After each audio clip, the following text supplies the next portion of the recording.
नमस्कार, news on India में आपका स्वागत है। आपके साथ में धर्मराज सिंह। अब बुलेटिन में सबसे पहले बात करेंगे मुख्यमंत्री योगी आदित्यनाथ की, जो गोरखपुर के दौरे पर हैं। और आज मुख्यमंत्री योगी ने गोरखपुर को बड़ी सौगात दी है। मुख्यमंत्री योगी आदित्यनाथ गोरखपुर में हैं और आज उन्होंने 130 करोड़ की परियोजनाओं का लोकार्पण और शिलान्यास किया है।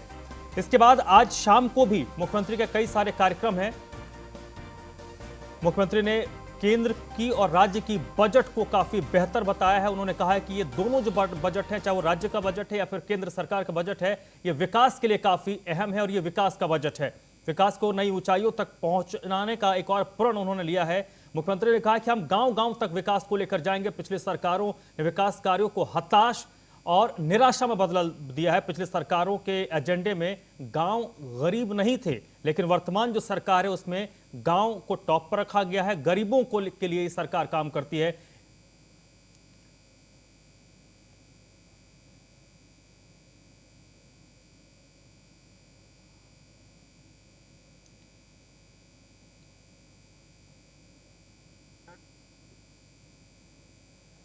विकास और रोजगार को केंद्रित करते हुए प्रस्तुत किया गया था। याद रखना, विकास का दूसरा कोई विकल्प नहीं हो सकता और समग्र विकास की उस परिकल्पना को साकार करने के लिए जो प्रधानमंत्री मोदी जी ने, जिसके बारे में 2014 में इस देश की जनता के सामने कहा था, उसके अनुरूप विकास के कार्यों को आगे बढ़ाने के लिए जिस प्रकार की योजनाएं केंद्र सरकार बना रही है या केंद्र सरकार ने बनाए थे और आज वो मूर्त रूप लेते हुए दिखाई दे रहे हैं। 2017 के बाद प्रदेश के अंदर भारतीय जनता पार्टी नेतृत्व की सरकार ने भी उसी रूप में कार्य करते हुए अपने जो कार्य योजना लागू की थी, आज उसके परिणाम हमें दिखाई दे रहे हैं। प्रदेश का कोई जनपद, कोई लोकसभा सीट या कोई विधानसभा सीट या कोई विकासखंड ऐसा नहीं होगा, कोई गांव ऐसा नहीं होगा जहां पर विकास का कोई ना कोई कार्य या कोई ना कोई बड़ी परियोजना ना आई हो। हर एक जगह गया है, हर एक स्तर पर गया है और गोरखपुर के लोग तो इसके जीते जागते उदाहरण हैं। कल केंद्रीय उर्वरक और रसायन मंत्री आए थे गोरखपुर में। 1990 में जो फर्टिलाइजर कारखाना बंद हो गया था, एक खाद का कारखाना इस साल जुलाई तक बनकर के तैयार हो जाएगा और जुलाई तक बनने के साथ ही खाद पूर्वी उत्तर प्रदेश के किसानों को सही और सस्ती खाद मिलेगी, क्वालिटी की खाद मिलेगी अपनी उत्तम खेती के लिए। साथ साथ यहां के युवाओं को नौकरी और ढेर सारा रोजगार भी उसके माध्यम से प्राप्त होने वाला है। यानी जो कार्य पिछली सरकारों ने जिसे हताशा और निराशा में बदल दिया था, उसे आशा और विकास की एक नई बुलंदियों तक पहुंचाने की जिस संकल्प के साथ मोदी जी ने 2014 में देश की जनता के सामने वायदे किए थे, आज वो मूर्त रूप लेता जा रहा है गोरखपुर का फर्टिलाइजर कारखाना। मुख्यमंत्री योगी आदित्यनाथ गोरखपुर में संबोधित कर रहे थे, जहां उन्होंने 2017 के बाद से क्या कुछ विकास राज्य में हुआ है वो प्रदेश की जनता को बता रहे थे। चलिए बढ़ते हैं आगे। बात अब करते हैं समाजवादी पार्टी की। समाजवादी पार्टी के अध्यक्ष अखिलेश यादव आज अलीगढ़ के दौरे पर है, जहां पर अखिलेश किसान महापंचायत में शामिल होंगे। सपा अध्यक्ष अखिलेश यादव का आज अलीगढ़ का दौरा है, जहां पर वो किसान महापंचायत में शामिल होंगे और उनका जो कार्यक्रम बताया जा रहा है, अब से थोड़ी देर में सपा अध्यक्ष अखिलेश यादव पहुंचेंगे अलीगढ़ किसान महापंचायत में शिरकत करने के लिए और यहां पर अखिलेश महापंचायत को संबोधित भी करेंगे। अखिलेश यादव के साथ साथ समाजवादी पार्टी के कई बड़े नेता इस दौरान मौजूद होंगे। टप्पल इंटरचेंज में इस महापंचायत का आयोजन किया गया है, जिसमें शिरकत करेंगे समाजवादी पार्टी के अध्यक्ष अखिलेश यादव और उनके साथ समाजवादी पार्टी के कई और भी वरिष्ठ नेता यहां पर मौजूद होंगे।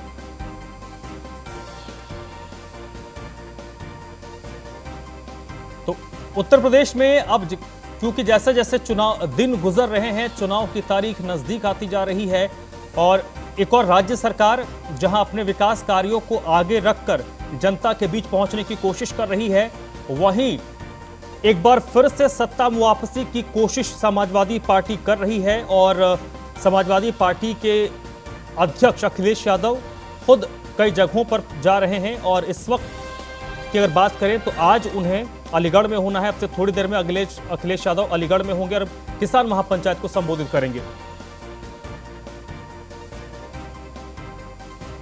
योगेंद्र सिंह इस वक्त मेरे साथ जुड़ रहे हैं अलीगढ़ से, इसी पर ज्यादा जानकारी के साथ। योगेंद्र, कब तक अखिलेश पहुंचेंगे? देखिए, अखिलेश को इटावा से बाई रोड आना है, यहाँ टप्पर इंटरचेंज पर, और जहां तक उम्मीद है कि अभी तकरीबन 2 से 2:15 या 2:30 के बीच में उनका आने का यहाँ पर कार्यक्रम है।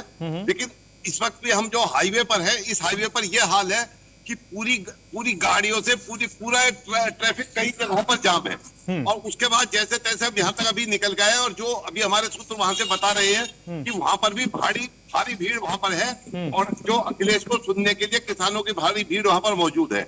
इसके अलावा पुलिस ने भी सुरक्षा के अपने काफी सख्त इंतजाम किए हैं और उम्मीद है कि वहां पर काफी बड़ी रैली हो सकती है, क्योंकि जिस तरीके से किसान केंद्र सरकार के विरोध में है तो वो किसानों का कुछ डाइवर्जन जो है क्या कहते हैं अखिलेश यादव की तरफ हो सकता है और अभी देखने में पता चलेगा वहां पर कितनी बड़ी संख्या में वहां पर किसान मौजूद होंगे। योगेंद्र, अगर हम बात करें पश्चिमी उत्तर प्रदेश की और विशेष तौर पर जो किसान आंदोलन चल रहा है, अलीगढ़ पहुंच रहे हैं अखिलेश यादव और अलीगढ़ में महापंचायत के जरिए अखिलेश की कोशिश होगी पूरे पश्चिमी उत्तर प्रदेश को साधने की। देखिए, पूरे पश्चिमी उत्तर प्रदेश को साधने में जो पिछली बार ये क्योंकि जाटों का इलाका है, ये पूरा का पूरा जाट इलाका है और वहां यहाँ पर जितने भी किसान हैं वो ज्यादातर जाट हैं। अब ये जाट बहुल क्षेत्र में जो अखिलेश यादव का दौरा है, इससे पहले जो मुजफ्फरनगर कांड हुआ था जिसमें 2 समुदायों के बीच में हंगामा हुआ था, उससे लेकर के जाट वहां पर बहुत ज्यादा निराश थे समाजवादी पार्टी से, क्योंकि समाजवादी पार्टी ने कुछ ऐसे काम किए थे कि जिसकी वजह से जो जाट समुदाय इससे छिटक करके बीजेपी की तरफ आ गया था। तो अब देखते वो जो यहाँ के जाट समुदाय है, जाटों को मनाने के लिए क्या प्रयास करते हैं। योगेंद्र, आप नजर बनाए रखिएगा इस महापंचायत पर, लगातार आपके पास हम आते रहेंगे अपडेट के लिए। तो अभी अखिलेश यादव पहुंचे नहीं है, बताया जा रहा है कि तकरीबन 15-20 मिनट और लगेंगे जब इस कार्यक्रम में पहुंचेंगे। चलिए बढ़ते हैं आगे। गोंडा से अगली बड़ी खबर है जहां पर बीजेपी जिला अध्यक्ष की गुंडागर्दी देखने को मिली है। गोंडा से बड़ी खबर है जहां पर बीजेपी जिला अध्यक्ष की गुंडागर्दी देखने को मिली है। सूर्य नारायण तिवारी जो बीजेपी के जिला अध्यक्ष हैं, दबंगई का एक वीडियो वायरल हो रहा है। इसमें बीजेपी जिला अध्यक्ष और पुलिस के बीच बवाल हुआ है। उसका ये जो वीडियो है वो सोशल मीडिया पर वायरल हो रहा है। क्या गाली दिया मैंने? ये देखिए, ये बीजेपी के जिला अध्यक्ष जी हैं, ये बीजेपी के जिला अध्यक्ष जी हैं। किसको गाली दिया मैंने? किसको गाली दिया मैंने? ये मारने लगेंगे, बता रहे हैं अभी मारने लगूंगा। बोलिए, फिर से बोलिए, फिर से बोलिए। ये हाँ देखिए ये मारने दौड़ रहे हैं हमको। ये देखिए हमको मारने दौड़ रहे हैं। ये हमको मारने की धमकी दे रहे हैं, हमको मारने की धमकी दे रहे हैं। थाने के अंदर जो है क्या गाली दिया मैंने? क्या गाली दिया मैंने?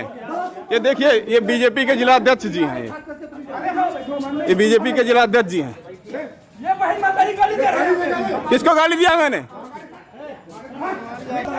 किसको गाली दिया मैंने? ये चलिए बढ़ते आगे। अगली खबर गुजरात के अहमदाबाद से है। अहमदाबाद में लोकसभा के सांसद किरीट सोलंकी ने कोरोना की वैक्सीन लगवाई। वैक्सीन लगवाने के बाद उन्होंने न्यूज़ 1 इंडिया से खास बातचीत की है। वहाँ प्रधान नरेंद्र मोदी ने वैक्सीन का टीका लगाने के बाद गुजरात में कई नेताओं ने वैक्सीन का टीका लगवाया। लोकसभा के सांसद किरीट सोलंकी ने वो टीका लगवाया। अपने सीधे उनसे बात करते, सर जी आपने टीका लगवाया, बहुत सारी अफवाह भी फैली, क्या कहना चाहोगे? कोरोना महामारी के चलते विश्व के सभी देश प्रभावित हुए थे। इसमें जो डेवलप देश है वो भी काफी प्रभावित थे। भारत का जो कोरोना को जो कंट्रोल करने के लिए जो योगदान रहा है, हमारे यशस्वी प्रधानमंत्री नरेंद्र भाई मोदी जी के नेतृत्व में बहुत बेहतरीन हुआ है और पूरे विश्व में इसकी चर्चा हो रही है। भारत में ही जो कोरोना का टीका बना, मैं समझता हूँ, मैं मेडिकल प्रोफेशनल, मेरा करीबन 5 दशक का जो मेडिकल प्रोफेशन का मेरा अनुभव रहा। हम पहले ऐसा कुछ भी होता था, चाहे टीका का इन्वेंशन हो या नई नई दवाई बनानी, तो हम वेस्टर्न वर्ल्ड की तरह हम देखते थे। ये पहली बार हुआ कि भारत ने अपना टीका बनवाया है और कल जो विश्व का सबसे बड़ा टीकाकरण अभियान भारत में चल रहा है, उसके तृतीय फेज में जो 60 प्लस मीन्स की सीनियर सिटीजन और जो 45 प्लस लोग हैं, जो कोमोर्बिड है, जिनको डायबिटीज है, जिनको हाइपरटेंशन, हार्ट की बीमारी है, गुर्दे की बीमारी, इन लोगों का टीके का अभियान हुआ और उसकी शुरुआत प्रधानमंत्री जी ने खुद करवाई थी।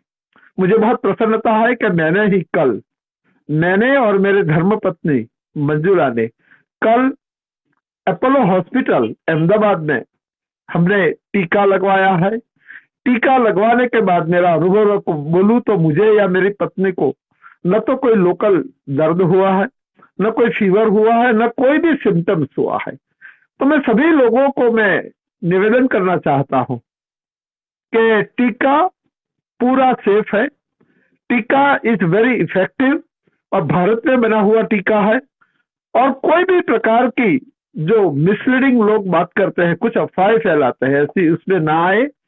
टीका अवश्य ले, क्योंकि टीका कोरोना को समाप्त करने के लिए टीका की बहुत ही जरूरत है और टीका लगवाने के बाद भी हमें कुछ समय तक मास्क पहनना पड़ेगा, क्योंकि कोरोना भी चला नहीं गया है।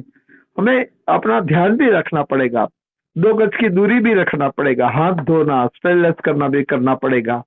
मगर मैं सभी से मैं विनम्र निवेदन करता हूं कि अपना जब टीका में जब अपना क्रम आए तो आप अवश्य पूरा का पूरा फैमिली टीका लगवाए।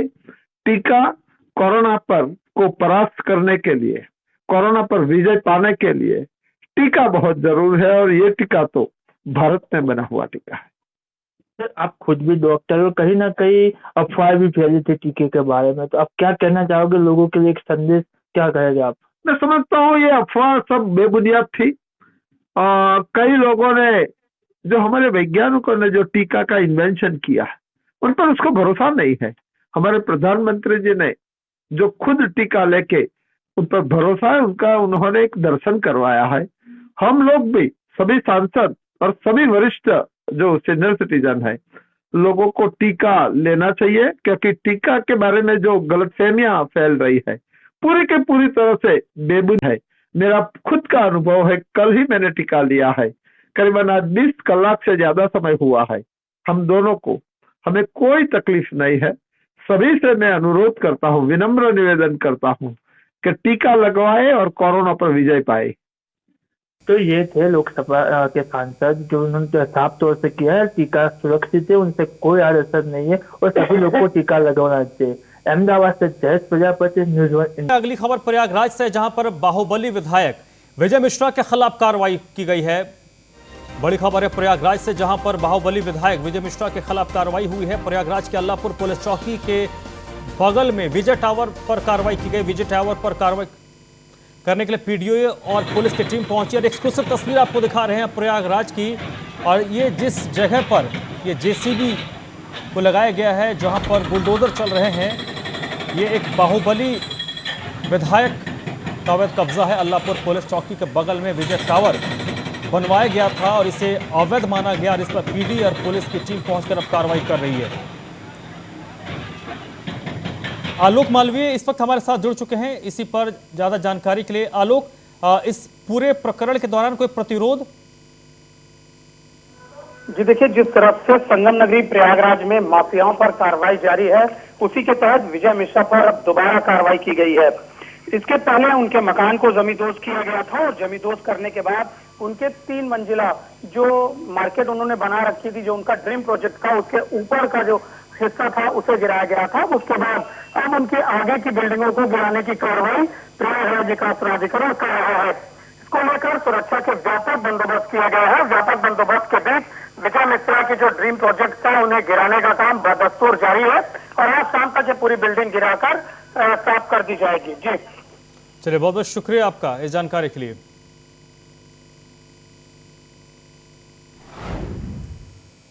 सुल्तानपुर में जिला पंचायत परिसर में एक कार्यक्रम का आयोजन किया गया। कार्यक्रम में बीजेपी सांसद मेनका गांधी ने शिरकत की। इस दौरान उन्होंने गरीब, वरिष्ठ और दिव्यांगों को ट्राईसाइकिल, कान की मशीन, बुजुर्गों को छड़ी बांटी।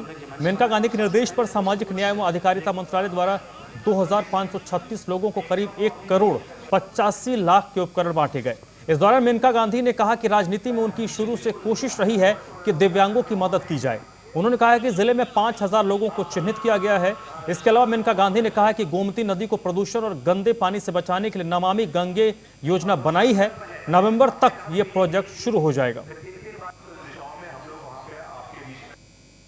नहीं, देखिए, मुझे शुरू से मेरी राजनीतिक जीवन में पूरा मैंने कोशिश की है कि दिव्यांगों की मदद करें।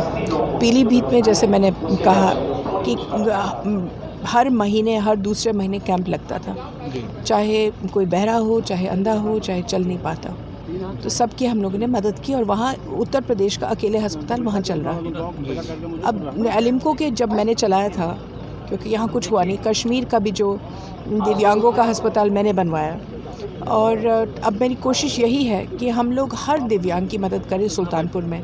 तो आज 5000 लोगों के हम सौगात लाए हैं एलिम्को के ज़रिए और अगर कोई बच गया उसके बाद तो तब भी होगा। ये 1 हफ्ते के लिए चलेगा अलग अलग ब्लॉकों में।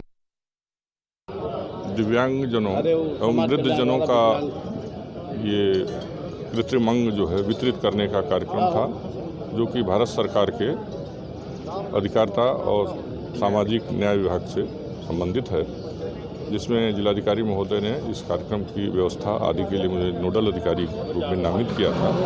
तो हम लोगों ने सारी व्यवस्था का जो यहाँ कार्यक्रम था उसको हम लोगों ने किया है और बाकी उसकी कितनी संख्या है और क्या है हमारे विकलांग अधिकारी महोदय हैं। अगली खबर लखनऊ से है, जहां पर एक मजदूर के बेटे ने लखनऊ और देश का नाम रोशन किया है। 11वीं के छात्र ने बॉक्सिंग प्रतियोगिता में गोल्ड मेडल जीता है। ये 11वीं क्लास का छात्र है। इसने इंडो नेपाल चैंपियनशिप में बाजी मारी है।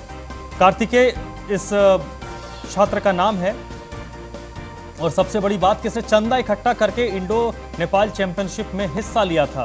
संघर्षों के बीच अखिल ने अपना मकाम हासिल किया। लखनऊ के मलिहाबाद क्षेत्र के मसीढ़ा रतन गांव का अखिल रहने वाला है और जब इसे इस प्रतियोगिता में हिस्सा लेना था तो उसके पास इतने पैसे भी नहीं थे कि वो प्रतियोगिता तक जा पाए और वहां तक वो पहुंच पाए, लेकिन लोगों ने मदद की और इंडो नेपाल चैंपियनशिप में कार्तिकेय ने बाजी मारी। हाँ सर, आप देख ही रहे हैं कि हमारा घर कैसा है, तो हमारी आर्थिक स्थिति तो बहुत ही मतलब अच्छी नहीं है। तो बस वही क्या है ना, मेरी लगन वो मैजिक इंडिया फाउंडेशन थी, जो गांव ग्रामीण बच्चों को आगे खेलने के लिए जागरूक करती थी, खेल के प्रति प्रोत्साहित करती थी। तो उसी से मेरी लगन लगी कि हाँ मैं भी कुछ कर सकता हूँ अपने लिए, अपने देश के लिए। तो वही मैं अपने पापा लोग से कह के कि मैं प्रैक्टिस करूँ, मैं खेलूँगा आगे जा कर के। पापा लोग मेरे मतलब इतने काबिल वो मतलब नहीं है कि मुझे वहाँ जाने के लिए रुपया वगैरह भी लगता है, तो पापा लोग मेरे एबल नहीं कि हाँ इतना कुछ कर सके। तो वही मेरे भाई हैं 2 मेरे से बड़े हैं, तो उनसे मैंने कहा, फिर भैया लोग मेरे कहते ठीक है तुम जाओ, मैं सबसे छोटा हूँ घर पे, तो मैं भैया लोग मेरी। इस बुलेटिन में फिलहाल इतना ही।